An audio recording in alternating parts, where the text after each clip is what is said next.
Disclaimer, ang kwentong ito ay base sa isang tunay na salaysay ng kababalaghan na naganap sa isang liblib na baryo sa Pilipinas. Ang mga pangalan, lugar, at ilang detalye ay maaaring binago upang maprotektahan ang pagkakakilanlan ng mga taong sangkot. Layunin ng kwentong ito ang magbigay babala, kaalaman, at aliw sa mga mambabasa. Hindi rin ito naglalayong manakot kundi ipakita ang kultura ng mga kwentong bayan at paniniwala tungkol sa mga nilalang na laganap sa ating mga probinsya. Maging bukas ang isipan habang binabasa ito, sapagkat hindi lahat ng kababalaghan ay kathang-isip lamang. Hindi inakala ni Lie na isang araw ay magbabantay siya ng babuyan sa isang baryo sa gitna ng bundok. Isa siyang dalaga mula Maynila, matangkad, tahimik, at may pangarap na makapagtapos ng kolehiyo. Ngunit dahil sa pagkakasakit ng kanyang lola na si Lola Iska, napilitan siyang umuwi ng probinsya upang tumulong. Ang trabaho: bantayan ang lumang babuyan na matagal ng pagmamay-ari ng pamilya nila. Bakit hindi na lang po natin ibenta ang babuyan? Tanong ni Lee habang kausap ang kanyang ina sa cellphone. Anak, yan ang kabuhayan ng lolo't lola mo noon. Sayang naman. Isa pa, wala na ring gustong bumili niyan. Sabi-sabi kasi may kababalaghan daw dyan. Napakunot ang noo ni Lee. Hindi siya naniniwala sa mga kwentong aswang o lamang lupa. Lalo na't lumaki siya sa lungsod, kung saan puro ingay, liwanag, at modernong teknolohiya ang nagpapalibot sa araw-araw. Pagkarating niya sa baryo, sinalubong siya ng malamig na hangin at mga matang nagmamasid. Ang mga residente ay tila may itinatago, tila may takot sa kanilang mga mata tuwing binabanggit ang salitang babuyan. Mag-ingat ka sa pagbabantay dyan, Hija, wika ng isang matandang kapitbahay na si Aling Puring. Hindi yan basta-bastang babuyan. May nagpapakita dyan. Hindi siya pinansin ni Lee. Para sa kanya, marahil ay ginagamit lang ng mga matatanda ang mga alamat para hadlangan ang pag-unlad o pagbabalik ng negosyo. Ang layunin niya ay malinaw, alagaan ang mga baboy, ayusin ang kulungan, at siguraduhing maging maayos ang kita habang nagpapagaling si Lola Iska. Ang babuyan ay matatagpuan sa paanan ng isang masukal na bahagi ng gubat. Sa likod nito ay may matataas na puno ng saging at nyog, habang sa harapan ay may bakod na gawa sa kawayan. Makaluma na ang disenyo, parang mula pa noong dekada 70. Ang sahig ay sementado, ngunit may mga bitak na tila ba sinadyang sirain ng panahon. Nang unang gabi niya roon, tumuloy siya sa maliit na kubo sa tabi ng kulungan. May isang electric fan, kulambo, at lumang kama. Binigyan siya ng solar lamp ng kapitan ng barangay, dahil ang kuryente sa lugar ay madalas mawala. Habang nagpapahinga, may narinig siyang kaluskos mula sa labas. Akala niya'y isa sa mga baboy, pero nang sumilip siya sa bintana, wala namang gumagalaw. Tahimik. Masyadong tahimik. Tanging huni lang ng tuko at haging malamig ang maririnig. Kinabukasan, sinimulan niya ang pag-aalaga. Nagpakain siya, nilinisan ang mga kulungan, at kinumbinsi ang sarili na walang dapat ipag-alala. Subalit habang binibilang niya ang mga baboy, napansin niyang may isa na agad nawawala. Baka nakatakas lang, bulong niya sa sarili. Pero sarado ang bakod. Walang butas. Wala ring bakas ng putik sa labas. Ilang araw pa ang lumipas at patuloy na may nawawala isa kada gabi. Kinabukasan parang walang bakas. Hindi ito gawa ng tao. Hindi rin hayop. May kakaiba. Sinimulan na niyang pagbantayan ito sa gabi. Nagbaon siya ng flashlight, kutsilyo, at lumang anting-anting na iniabot ni Lola Iska. Sa kanyang pag-upo sa loob ng kulungan, dama niya ang pag-iba ng hangin. Masangsang. Mabigat sa dibdib. Maya-maya, may narinig na naman siyang kaluskos. Sumisirit na tunog sa bubong. Nilawan niya ito, ngunit wala siyang nakita. Maya-maya, ang mga baboy ay biglang umingay, tila takot na takot. Sumisiksik sila sa sulok ng kulungan, at parabang may hindi nakikitang presensya sa kanilang paligid. Tumindig ang balahibo ni Lee. Sa unang pagkakataon sa kanyang buhay, hindi na niya alam kung alin ang mas nakakatakot, ang multo ng nakaraan, o ang halimaw na patuloy na nagnanakaw sa mga alaga niya. Kinabukasan, muling binilang ni Lee ang mga baboy. Isa na naman ang nawala. Ngunit ngayon, may iniwang marka sa sahig, isang maitim na bakas ng paa, tila hindi tao, hindi rin hayop. Malaki, mahaba ang kuko, at may amoy na parang nabubulok na karne.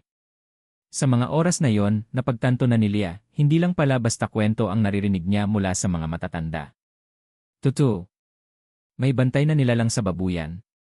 At ngayon, siya na ang bagong tagabantay na hindi lang hayop ang kailangang bantayan, kundi pati na rin ang sarili niyang buhay. Pagkatapos ng ilang araw na pamamalagi sa baryo, unti-unting naramdaman ni Lee ang pagbabago ng pakikitungo ng mga tao sa paligid. Noong una, palangiti at palakaibigan ang mga kapitbahay. Ngunit ngayon, tila nag-iwasan na siya. Kapag dumaraan siya sa palengke o sa kalsadang putikan papunta sa babuyan, may mga matang nakatingin sa kanya, mga matang may halong awa at takot. Isang umaga, habang namamalengke ng pagkain para sa mga baboy, nilapitan siya ni Aling Belen, isang matandang babae na halos sing edad ni Lola Iska. "Hija, mahinang wika nito habang nakayuko, hanggang kailan ka pa sa babuyan?" Nagulat si Lee sa tanong. "Bakit po ninyo na itanong, Aling Belen? Hindi ka ba natatakot?" Patuloy ng matanda habang tumitingin sa kanyang paligid. "Hindi ba sinabi ng lola mo na iwasan ang gabi sa lugar na yon?" Napakunot no si Lee. "Bakit naman po? May kwento po ba kayong alam?" Dahan-dahang tumango si Aling Belen. May sinapit na di maganda ang unang bantay ng babuyan at ang sumunod sa kanya. Pare-parehong hindi na nakita pagkaraan ng ilang gabi. Wala ring katawan. Wala ring bakas. Basta na lang nawala. Mabilis na kumabog ang dibdib ni Lee. Hindi niya ito nabanggit ni Lola Iska. Wala siyang nabanggit tungkol sa mga bantay noon. Ang alam lang niya ay matagal nang sarado ang babuyan at kailangang maibalik ang sigla nito. Pero baka naman may ibang dahilan, pagdududa ni Lee. "Hiya," sabat ni Mang Turo, ang matandang barbero ng baryo na biglang sumali sa usapan, "yang lupain yan ay dating pagmamay-ari ng isang matandang babae na ang sabi albularyang itim. Nang mamatay siya, biglang nagkasunod-sunod ang pagkamatay ng mga baboy sa lugar. At tuwing may nagtangkang magnegosyo sa babuyan, parang may nangyayaring masama. Isang gabi lang tapos lahat ng hayop patay o nawala." Tahimik si Lee. Hindi niya alam kung maniniwala siya o tatawanan ang mga kwento. Pero kung pagbabasihan ang kanyang mga nakaraang gabi, at ang mga nawawalang baboy, tila may koneksyon. "Pero hindi ba't alamat lang po yan?" depensang tanong ni Lee. Tumawa si Aling Belen pero may lungkot sa mata. "Sana nga, anak. Sana nga alamat lang. Pero sa baryong ito, hindi lahat ng kwento ay kwentong pambata. Yung iba, kwentong may dugo." Nang gabing iyon, nagkulong si Lee sa kanyang silid. Hawak niya ang anting-anting na bigay ni Lola Iska. Hindi niya inaamin sa sarili pero may kaba na sa kanyang dibdib. Sa bawat ihip ng hangin, sa bawat kaluskos ng mga dahon sa bubong ng kubo, nararamdaman niya ang malamig na presensya. Muli niyang naalala ang mga sinabi ng matatanda.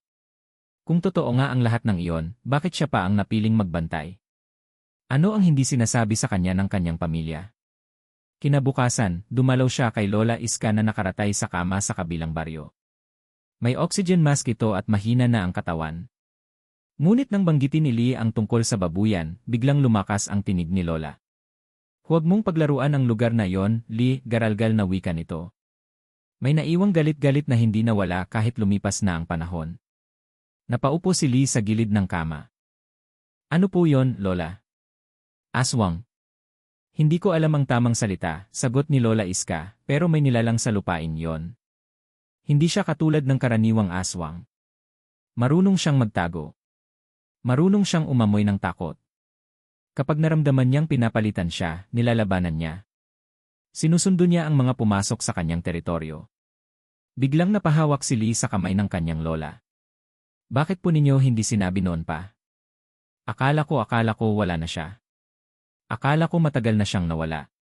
Pero kung may nawawala na namang baboy baka nga bumalik siya." Hindi na malaman ni Lee kung maniniwala ba siya o hindi.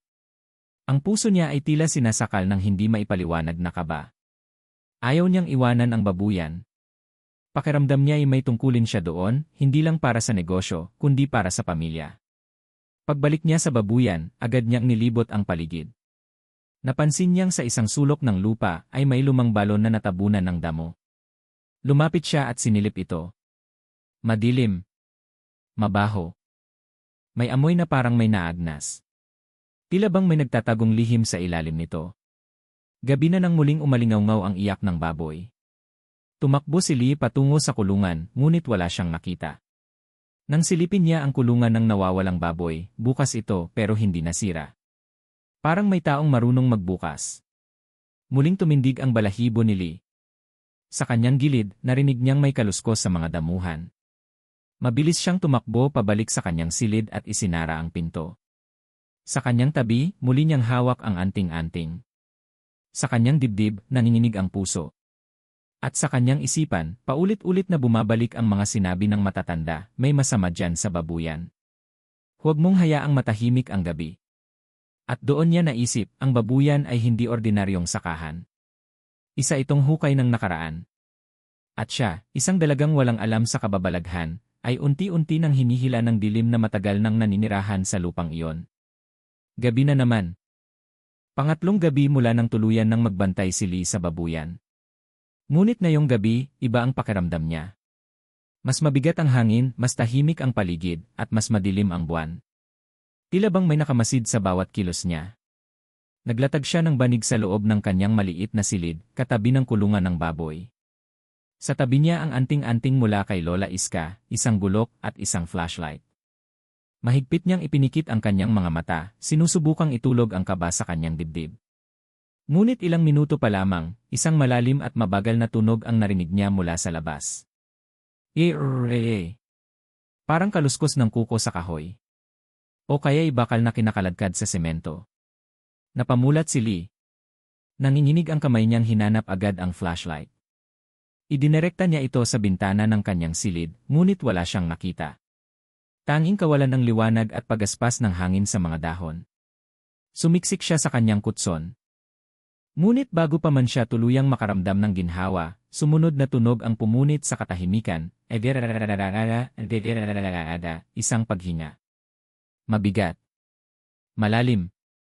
Mabaho. Napakapit si Lee sa anting-anting at isiniksik ito sa kanyang dibdib. Sa kanyang isipan ay umaalingaw ang mga salitang sinabi ni Lola Iska. Kapag naramdaman niyang pinapalitan siya, sinusundo niya ang mga pumasok sa kanyang teritoryo. Tumayo si Lee, dahan-dahang binuksan ang pinto ng kanyang silid. Tahimik ang paligid ng babuyan. Ngunit ang mga baboy ay hindi mapakali. Umiikot sila sa loob ng kanilang kulungan, ang iba ay tumitili. Tila may presensyang hindi nakikita, ngunit ramdam ng kanilang mga instinto. Lumabas siya nang may dalang flashlight. Habang lumalapit siya sa gitna ng kulungan, may naramdaman siyang kakaiba. Mabigat ang hangin. Mabaho, parang bulok na karne at dugo. Tumingala siya sa bubong. At doon niya narinig ang kasunod na tunog, tuk-tuk-tuk-tuk, parang may naglalakad sa bubong ng kulungan. Mabigat ang hakbang. Tila hindi tao. Tila hindi rin hayop. Biglang may bumagsak na maliit na sanga mula sa bubong. Nilawan niya ito. Walang tao. Walang hayop. Pero may mga marka ng kuko sa kalawangin na yero. Biglang bumukas ang isang gate ng kulungan. Hinampas ito ng kung anong puwersa. Lumipad ang latch na parang tinamaan ng matigas na bagay.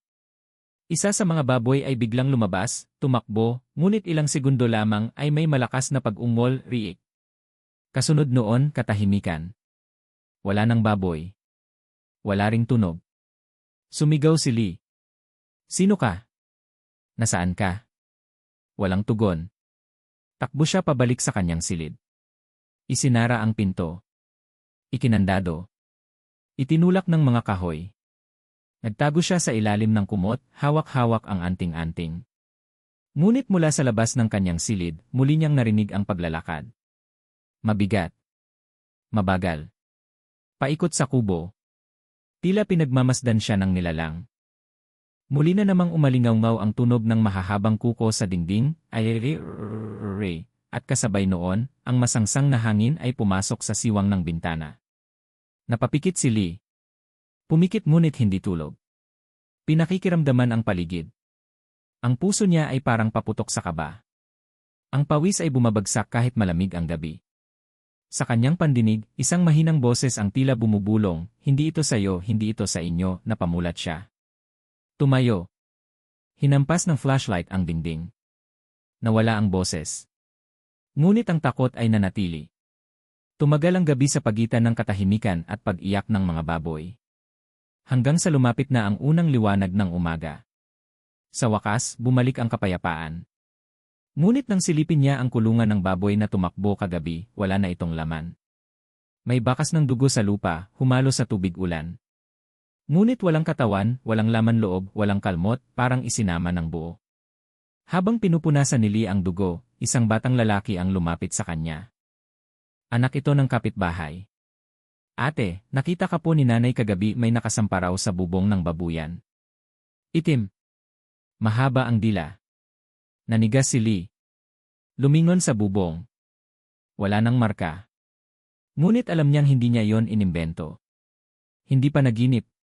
Totoo ang nangyari. At mas lalong tumibay sa kanyang isipan ang katotohanan, hindi siya nag-iisa sa babuyan. May ibang tagabantay at hindi ito tao. Kinabukasan, maagang gumising si Lee para tingnan ang kalagayan ng kulungan. Hindi pa man ganap na sumisikat ang araw ay bumaba na siya sa kanyang silid dala ang flashlight, notebook para sa talaan ng baboy, at isang kutsilyong pananggalang. Nanatili pa rin ang kabog ng kanyang dibdib mula sa mga nangyari kagabi. Isa-isa niyang binilang ang mga baboy. 1, 2, 3, 4. Napahinto siya. May kulungan na dapat may lamang 2, ngunit ngayon ay wala na. Nakabukas ang gate nito. Muli. Lumapit siya at sinuri ang paligid. Ang latch ay buo, walang bakas ng pilit na pagbubukas. Parang kusang bumukas. Ang sahig ay basa ng kaunting putik, ngunit walang anumang bakas ng paa. Wala ring halatang kaguluhan. Ang kulungan ay tila simpleng iniwan na lang ng hayop sa sarili nitong kagustuhan, ngunit alam niyang hindi iyon posible. Luminga siya sa paligid. Ang mga baboy sa kabilang kulungan ay tahimik, ngunit tila alerto. Parang may inaantabayan ng mangyari. Kumuha siya ng walis at sinimulang linisin ang paligid. Ngunit sa pagsuklay niya ng dumi at putik sa sahig, may napansin siyang kakaiba, isang bakas. Isang hugis paa, ngunit hindi karaniwan. Mahaba ang anyo, parang paa ng tao, ngunit may mahabang kuko. Isa lang. Wala ang kapareha. Parang may isang nilalang na hindi kailangang tumapak ng 2. Isa lang ang iniwang marka. At ito'y nakaukit sa mismong simento ng kulungan. Hindi iyon gawa ng hayop. Hindi rin pwedeng tao. Hindi rin pwedeng sinadyang gawin. Sadyang naiwan iyon ng nilalang na may lakas at kakayahang tanggalin ang baboy mula sa kulungan ng walang kahit anong tunog o bakas. Muling nagbalik sa isipan niya ang mga kwento ni Aling Belen at ni Mang Turo. Ang matandang albularyang dating may-ari ng lupa. Ang mga bantay na nawawala. Ang malamig na hangin tuwing gabi. At ang boses na narinig niya kagabi, hindi ito sayo, napaupo si Lee sa semento, hawak ang kanyang notebook. Isa-isa niyang binura ang mga pangalan ng baboy na nawala. 3 na. Sa loob lang ng 5 araw. Kung magpapatuloy ito, bulong niya, maubos lahat ng alaga ko. Nagpasya siyang huwag na munang umalis ng kulungan sa gabi. Kakayanin niya ang puyat. Kailangang mapanood niya kung paano ito nangyayari. At kung sino o ano ang may kagagawan. Nang sumapit ang gabi, naghanda siya ng pagkain, mga kandila, at sinindihang insenso. Isinabit niya sa kanyang leeg ang anting-anting ni Lola Iska. Sa gitna ng kulungan, nagtayo siya ng maliit na mesa kung saan niya inilagay ang kanyang notebook, flashlight, at isang balisong na regalo ng kanyang ama. Sa unang oras, tahimik ang gabi. Ang mga baboy ay tila kalmado rin. Marahil ay ramdam nila ang presensya ng tagabantay. Ngunit bandang 12:00, nagsimulang humangin ng malakas. Wuuh! Ang mga sanga ng saging sa likod ng kulungan ay nagsipag-ugoy. Pumatay sindi ang ilaw ng kanyang solar lamp. Parang may dumaan. Nilawan niya ang paligid gamit ang flashlight. Wala. Ngunit sa bandang likod ng kulungan, malapit sa lumang balon, nakita niyang gumalaw ang damuhan. Dahan-dahan. Parang may gumagapang. Hindi siya kumilos. Pinakiramdaman niya. Tunog ulit ng kuko. Hindi sa bubong, kundi sa mismong lupa. Parang kinakaladkad sa simento. Biglang tumahimik ang mga baboy. Lahat ay napako sa isang direksyon, sa likod ng kulungan. Doon mismo sa damuhan. Maya-maya, isang mahinang tunog ang narinig niya, parang pag-iyak. Hindi hayop. Hindi tao. Parang isang sanggol na nauupos. Mahina, ngunit tagos sa laman. Hu, may tao ba diyan? Sigaw ni Lee, pilit na pinapatatag ang boses. Walang tugon. Lumapit siya, hawak ang balisong, sinundan ang tunog. Ngunit ilang hakbang pa lang, biglang tumigil ang lahat ng tunog. Parang pinutol ng isang iglap. Tahimik. Walang kahit anong gumalaw. At paglingon niya sa kulungan, isa sa mga gate ay bukas na naman. Mabilis siyang tumakbo pabalik. Ngunit huli na. Wala na naman ang baboy. Ang latch ng kulungan ay buo. Ang sahig ay walang kalat. Walang putik. Walang bakas. Para bang pinalipad na lang ng hangin ang hayop. Ang naiwan lang isang marka. Sa semento, sa mismong lugar kung saan nakatayo ang baboy, may mansa ng itim na likido. Parang langis. Malapot. Mabaho. At nakaukit sa gitna nito ang hugis ng kamay, ngunit ang daliri ay 6. 6. Hindi 5 daliri. 6. At matutulis ang dulo parang kuko ng uwak. Napaluhod si Lee. Humahagulgol, nanginginig. Hindi na ito basta pagkawala. Hindi na ito basta kababalaghan. Isa itong pananakot. Isa itong malinaw na mensahe, kaya kong kunin kahit anong gusto ko. Kahit hindi ka makakita. Kahit hindi mo ako maramdaman. Tumakbo siya pabalik ng silid. Isinara ang pinto. Kinandado ng doble. At habang yakap ang anting-anting, nagsimula siyang manalangin. Kinabukasan, pumunta siya sa simbahan ng baryo. Doon niya nakausap si Padre Elio, isang batang pari na matagal nang naninirahan doon. Padre, nanginginig na wika ni Lie, may nilalang sa babuyan. Hindi ko alam kung aswang o mas malala pa. Kumuha na siya ng 4 na baboy. Wala siyang iniwang bakas. Pero may marka. May 6 na daliri. Napakunot ang noo ni Padre Elio. 6? Opo. Saglit na nag-isip ang pari. May kailangan kang makilala. May isang albularyo sa kabilang nayon. Siya lang ang nakakakita ng mga nilalang sa paligid natin. Ang pangalan niya. Tandang Eladio. Pagkatapos ng pag-uusap nila ni Padre Elio, hindi na nag-aksaya ng oras si Lee. Agad siyang nagtungo sa nayon sa kabilang bundok kung saan naninirahan ang albularyong tinukoy ng pari, si Tandang Eladio, isang kilalang manggagamot, tagalutas ng kulam, at tagakita ng mga nilalang na hindi kayang makita ng karaniwang mata. Habang tinatahak niya ang makipot at maputik na daan, ramdam ni Lee ang bigat sa kanyang dibdib. Hindi na lang ito basta takot. Isa na itong paglalakbay tungo sa katotohanan, ang katotohanang matagal nang itinatago ng kanyang pamilya at ng buong baryo. Makalipas ang halos 1 oras, narating niya ang isang lumang bahay sa gilid ng sapa. May mga palamuting bawang at pulang sinulid sa paligid ng bakod. Isang tanda na ang lugar ay protektado laban sa masasamang espiritu. Pagkatok pa lamang niya sa pinto, agad itong bumukas. Isang matandang lalaki ang lumabas. Payat, puti ang buhok at may matalim na mga mata. Pero ang kakaiba sa kanya, ang isa niyang mata ay puti, tila bulad. Ngunit nang tumingin ito kay Lie, parang kitang-kita ang kaluluwa niya. Lie, bulong ng matanda. Alam kong darating ka. Nanlaki ang mata ng dalaga. Kilala niyo po ako. Tumango si Tandang Eladio. Hindi kita kilala bilang tao. Pero naramdaman na kita. 1 linggo na kitang inaabangan. Sumingaw na ang baho ng lupaing kinatatayuan mo. Pumasok sila sa loob. Mabango ang loob ng bahay, may halimuyak ng insenso at dahon ng lagundi. Sa loob ay may mga lumang libro, mutya, at halamang gamot na nakasabit sa kisam.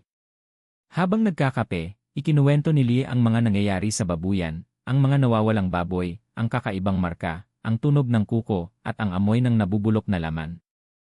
Tahimik lang si Tandang Eladio habang nakikinig. Maya-maya, tumayo siya at kinuha ang isang lumang kahon. Mula rito ay inilabas niya ang isang dilaw na papel na may mga sinaunang sulat. Alam mo ba, wika niya, ang lupaing yan, ang babuyan na binabantayan mo, ay dating tahanan ng isang tagabantay. Isang nilalang na alagad ng itim na salamangka. Hindi siya aswang, hindi rin engkanto. Isa siyang salagubang nilalang na kumakain ng laman loob ng mga alaga sa lupaing kanyang inangkin. Napalunok si Lee. Paano po siyang napunta roon? Noong araw, patuloy ng matanda, isang matandang albularya ang nanirahan sa lupaing iyon.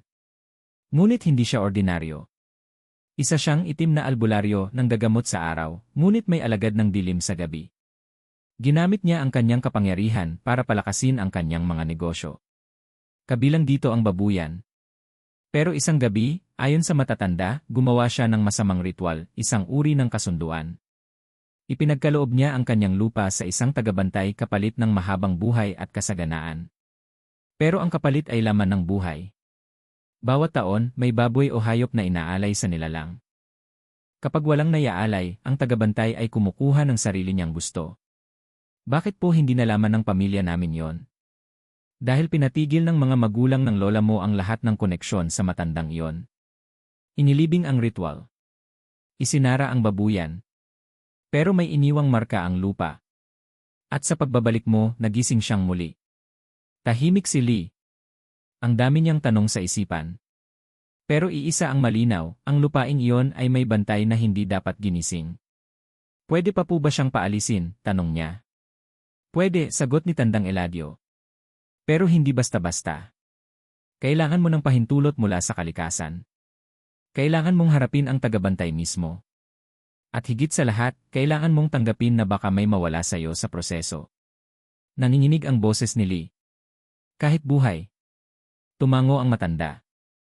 Ngunit kung hindi mo siya haharapin, dagdag niya, unti-unti kang kukunin. Hindi lang ang mga baboy mo, kundi ang isipan mo, ang puso mo, hanggang makalimutan mong tao ka. Hindi na nagsalita si Lee.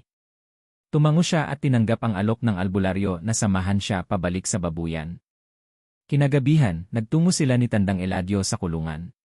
Dala nila ang mga dahon ng saging, langis ng niyog na may dasal, at kandilang puti. Nag-ayos sila ng altar sa gitna ng bakuran, kung saan ginanap ng matanda ang isang matagal nang hindi isinagawang ritual, ang paglayas sa tagabantay. Habang umiikot ang matanda sa paligid, binubulungan niya ang lupa. Bawat hakbang ay may dasal. Bawat pagpatak ng langis ay may kalansing ng kampanilya. Hanggang sa biglang umihip ang malamig na hangin. Pumatay sindi ang kandila. Nag-iba ang amoy ng paligid. At mula sa kawalan, lumabas ang boses na pamilyar kay Lee. Hindi ito sayo, tumayo si Lee sa gitna ng altar. Hinarap ang dilim. Alam kong hindi ito sa akin, sigaw niya. Pero hindi rin ito sayo. Wala ka ng karapatan sa lupang to. Matagal ka nang pinili ng dilim, ako, pinili kong maging liwanag. Sumigaw ang hangin. Umikot ang alikabok. At mula sa madilim na bahagi ng gubat ay isang hugis ang tumambad, itim, matangkad, mahaba ang mga kuko, at may 6 na daliri.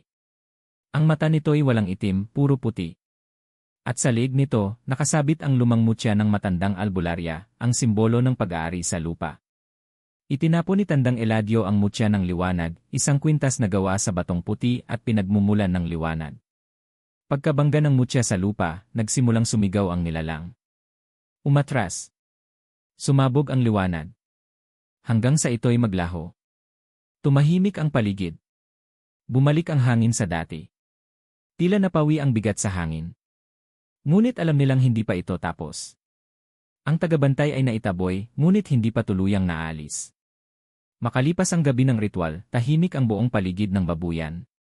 Para bang pansamantalang umalis ang presensyang bumabalot sa lupa. Ngunit si Lee, bagamat nakaramdam ng kaunting kaginhawaan, ay alam sa kanyang puso, hindi pa ito tapos. Isang linggo ang lumipas. Walang baboy na nawala. Walang kaluskos. Walang tunog ng kuko sa bubong. Kahit ang hangin ay tila mas magaan, hindi na mabaho, hindi na mabigat.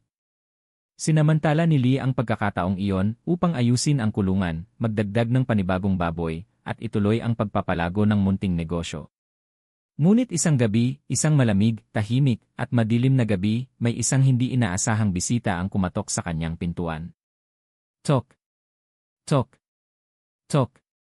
3 beses lang. Mabagal. Malalim. May bigat. Lee, isang boses ng babae ang narinig niya mula sa labas. Ako ito, si Aling Lagring. Kilala ni Lee si Aling Lagring. Isa siya sa mga tahimik na kapitbahay sa dulo ng kalsada. Bihira itong makipag-usap pero laging nakamasid. Agad niyang binuksan ang pinto. Ngunit pagtingin niya sa labas, wala siyang nakita. Aling Lagring, tanong niya habang nililawan ang paligid. Wala. Tanging malamig na hangin lang ang sumalubong sa kanya. Isasara na sana niya ang pinto nang biglang may tumayo sa kanyang likuran, isang babae, matanda, nakasuot ng puting saya, ngunit ang mukha ay walang mata. Lee, bulong nito. Ibalik mo sa akin ang lupa. Napaatras si Lee. Sino ka? Ang lupang iyan, patuloy ng babae, ay akin. Hindi sa iyo. Hindi sa pamilya mo. Iyan ay sinumpa. At ang sumpa ay kailangang alagaan ng tagabantay. Tagabantay, bulong ni Lee. Ikaw ba ang tagabantay? Ngumiti ang babae, ngunit ang ngiti nito ay walang emosyon. Dahan-dahan siyang nagbago ng anyo, mula sa matanda, unti-unting lumitaw ang tunay niyang itsura, ang kanyang balat ay naging kulay abo, ang mga kuko ay humaba, ang kanyang likod ay yumuko, at mula sa kanyang likod ay lumabas ang mahahabang buhok na parang ahas na gumagapang sa lupa. Hindi ito basta aswang. Isa itong nilalang na marunong magbalat kayo. Isang nilalang na matagal nang namumuhay bilang tao sa baryo. Hindi mo ako pwedeng itaboy, sabi nito, habang lumuluhang may halakhak. Ako ang lupa. Ako ang anino ng lugar na ito. Ako ang tagapag-ingat sa mga alay. At ikaw, Lia, isa ka ng bahagi ng alay. Biglang bumukas ang mga ilaw sa paligid. Lumabas si Tandang Eladio, dala ang isang tangkay ng kawayan na may nakatali ritual na papel, nilagyan ng pulang sinulid. Layas, sigaw ng albularyo. Hindi mo pag-aari ang katawang iyan. Ang nilalang mong kaluluwa ay hindi dapat manatili sa mundong ito. Umalinggaw ang malakas na sigaw ng babae. Napaurong siya, ngunit hindi umatras. Tumawa siya ng malalim, parang sabay-sabay na boses ng babae, bata, at hayop. Iisa lang ang paraan para ako'y mawala, sigaw ng nilalang. Ialay mo ang sarili mo sa lupa. Ialay mo ang dugo mo. Sapagkat sa simula pa lang, ikaw na ang kapalit ng huling baboy. Biglang nawala ng lakas si Lee. Nahilo siya. Para bang may hinihigop mula sa kanyang katawan. Lumapit si Tandang Eladio at itinulak siya sa loob ng bahay. Isara mo ang pinto, sigaw nito. Walang papasok sa loob habang ginagawa ko ang pangalawang selyo. Sa labas, naririnig ang pag-ungol ng nilalang. Ang bubong ay tila binabasag. Ang mga sanga ng puno ay nagbabanggaan. Ang lupa ay umuuga. Sa gitna ng kaguluhan, kinuha ni Tandang Eladio ang isang maliit na palayok at sinimulan ang huling bahagi ng ritual. Nilagyan niya ito ng dugo ng manok, langis ng nyog, at pinatuyong dahon ng sambong. Binilugan niya si Lee ng asin habang binibigkas ang matagal ng dasal ng pagputol ng ugnayan sa lupa. Sa ngalan ng liwanag, putulin ang kadena ng dilim. Sa ngalan ng laman at ng kaluluwa, itakwil ang tagabantay ng huling alay. Habang binibigkas ito, bumagal ang hangin. Bumalik ang katahimikan. At sa huling patak ng langis sa apoy, isang hiyaw ang umalingaw-ngaw na tila umabot sa buong kabundukan. Pagbukas nila ng pinto, wala na ang nilalang. Walang bakas ng dugo. Walang kaluskos. Tanging abo na lang ang naiwan sa labas ng bahay. Sa loob ng kulungan, ang lahat ng baboy ay buhay at kalmado. Walang gumalaw sa buong gabi. At sa unang pagkakataon, tumila na rin ang masangsang na hangin. Ngunit bago sila makapagpahinga, may iniabot si Tandang Eladio kay Lie, isang piraso ng itim na bato. Ano po ito? Tanong niya. Mutya ng lupa, sagot ng albularyo. Pinakahuling marka ng tagabantay. Ikaw na ang bagong tagapangalaga. Hindi na ito sakahan lang. Isa na itong hangganan sa pagitan ng liwanag at dilim. Napatingin si Lee sa abong naiwan sa lupa. Hindi niya alam kung ito ba ay tunay na pagtatapos o panibagong simula ng isang mas malaking hamon. Makalipas ang gabing hinarap nila ang tagabantay na nagkatawang tao, inakala ni Lee na yon na ang wakas ng bangungot. Ngunit hindi pa pala tapos ang lahat. Ilang araw na ang lumipas. Balik sa normal ang lahat, ang mga baboy ay malulusog, ang hangin sa paligid ng babuyan ay sariwa, at ang gabi ay tahimik. Sa unang pagkakataon, napanatag ang kanyang kalooban. Ngunit kahit tila ligtas na ang lahat, nararamdaman pa rin ni Lie na may isang huling puwersa na hindi pa ganap na naalis. Isang umaga, dumating ang kanyang ina mula sa kabayanan. Lie, anak, wika nito habang yakap siya ng mahigpit, nakarating sa akin ang mga balita. Nakita raw ng mga tao ang nilalang na bumalot sa bahay mo. May mga nagsasabing hindi ito matatapos ng basta-basta. Tahimik lang si Lee. Hindi niya alam kung paano ipapaliwanag ang lahat, kung paanong ang lupa ng kanilang pamilya ay naging tahanan ng nilalang mula sa dilim. Ma, wala na siya, sagot ni Lee. Naitaboy na namin ni Tandang Eladio. Wala nang baboy na nawawala. Tahimik na ang gabi. Ngunit sumabat ang kanyang ina, anak, hindi mo ba napansin? Sa inyo lang nawala ang panganib.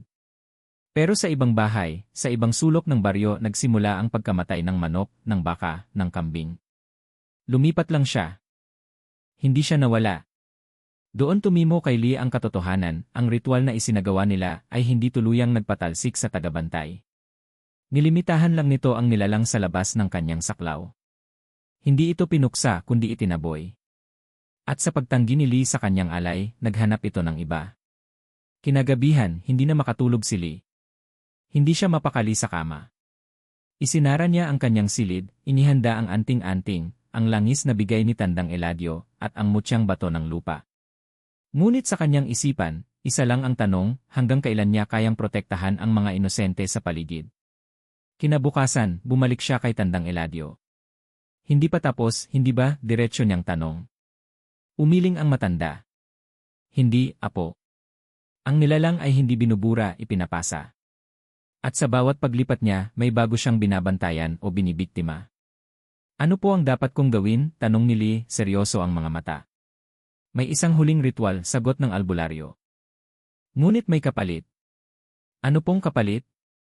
Isang buhay. Isang dalisay na handog. Hindi alay ng takot, kundi alay ng kagustuhang magsakripisyo para sa ikabubuti ng lahat. Nanahimik si Lee. Malalim ang iniisip. Sa puso niya, ramdam niyang siya ang tinutukoy. Siya ang pinili ng lupa, hindi para lang magbantay ng baboy, kundi para maging bagong tanod ng balanse. Kinagabihan, inihanda nila ni Tandang Eladio ang huling ritual ng pagputol, isang sagradong seremonya na maaaring magputol sa koneksyon ng tagabantay sa kahit anong lupang tinanggap niya bilang sakop. Sa gitna ng kulungan, nagtayo sila ng bilog na altar mula sa putik ng babuyan, kahoy ng saging, at asin. Sa gitna nito, nakalagay ang mutyang bato. Isang puting manok ang inilagay sa kanan, habang si Lee naman ay pumasok sa bilog. Anak, babala ni Tandang Eladio, hindi ko kayang pigilan kung sakaling piliin ng nilalang na ikaw ang saktan. Kailangan mong maging buo ang loob. Ngunit bago pa makapagsimula ang ritual, isang malakas na alingawngaw ang narinig sa paligid. Umihip ang malamig na hangin. At mula sa gitna ng gubat, muli na namang lumitaw ang nilalang, mas malaki, mas maitim, mas matalim ang mga kuko. Sa katawan nito ay nakalambitin ang mga buto ng hayop. Naglakad ito papalapit. Hindi siya pinigilan ni Tandang Eladio. Lee, sigaw ng albularyo, ngayon na. Tanggapin mo ang selyo ng lupa. Itinaas ni Lee ang mutya. Nagsimula siyang magdasal mula sa mga salitang tinuro ni Eladio, lupa, ilaw, dugo, buhay, tinatanggap ko ang pakikipag-isa. Hindi bilang alay, kundi bilang tagapangalaga. Biglang lumiwanag ang mutya. Pumiglas ang nilalang. Napasigaw.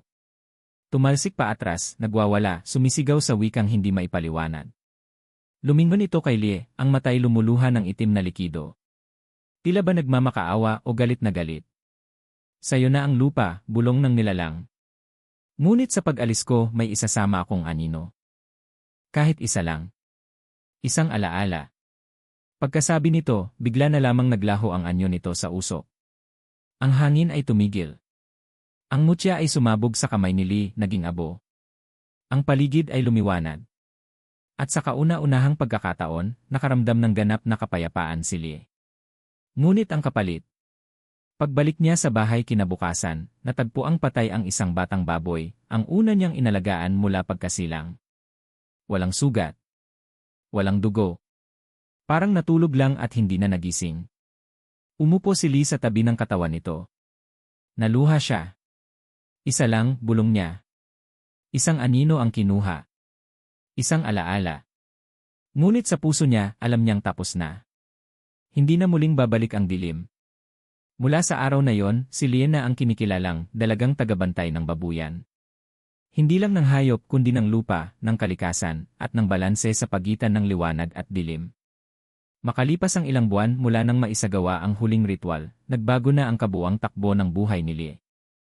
Ang dating tahimik at nakakatakot na babuyan ay isa ng maayos at masaganang lugar na pinupuntahan na ngayon ng mga mamimili mula sa kalapit baryo. Wala na ang kaluskos sa bubong. Wala na ang amoy ng nabubulok na karne tuwing gabi. At higit sa lahat, wala nang nabubura sa talaan ni Lee, lahat ng alagang baboy ay ligtas, masigla, at lumalago. Sa gitna ng mga kulungan, itinayo niya ang isang maliit na altar, gawa sa kahoy ng punong akasya. May maliit na inskripsyon sa wikang lumang Tagalog para sa liwanag na kumukop. Araw-araw, sinisindihan niya ang isang puting kandila. Hindi para sa nilalang na naitaboy, kundi para sa aral na iniwan nito, na ang dilim ay palaging nakamasid, ngunit ang liwanag ay kayang tumindig, basta't may tapang at tiwala sa sariling kakayahan. Minsan sa isang linggo, bumibisita pa rin si Tandang Eladio, bagamat nagiging mahina na rin ito dala ng katandaan. Sa bawat pagbisita niya, bitbit niya ang mga bagong halamang gamot o di kaya'y mga sagradong dasal na para lamang kay Lee. Ang iyong babuyan, sabi ni Eladio, ay hindi na basta hanap buhay. Isa na itong banal na lugar. Tanging mga taong may malinis na hangarin lamang ang pinapayagang pumasok dito. Paano mo nalalaman kung malinis ang hangarin ng isang tao? Tanong ni Lee. Ngumiti si Eladio. Hindi mo na kailangang malaman. Ang lupa mismo ang hihinto sa kanila. Mararamdaman mo yon. Isa kang tagapangalaga, Lee. Isa kang bantay. Dumating ang panahong muli siyang pinuntahan ng ilang taga-media. May nakarinig ng tungkol sa kanyang kwento, at nais daw gawa ng dokumentaryo ang kanyang buhay. Ngunit hindi niya ito tinanggap. Ayaw kong gawing takutan ang kwento ng buhay ko, mahinahong sagot ni Lee sa reporter. Ito ay hindi lang kwento ng aswang. Ito ay kwento ng paninindigan. Sa halip, tinanggap niya ang alok ng lokal na paaralan para magsalita sa harap ng mga kabataan tungkol sa pangangalaga sa kalikasan, kahalagahan ng koneksyon sa lupa, at kung paano irespeto ang mga bagay na hindi nakikita ng ating mga mata. Hindi ito karaniwang leksyon.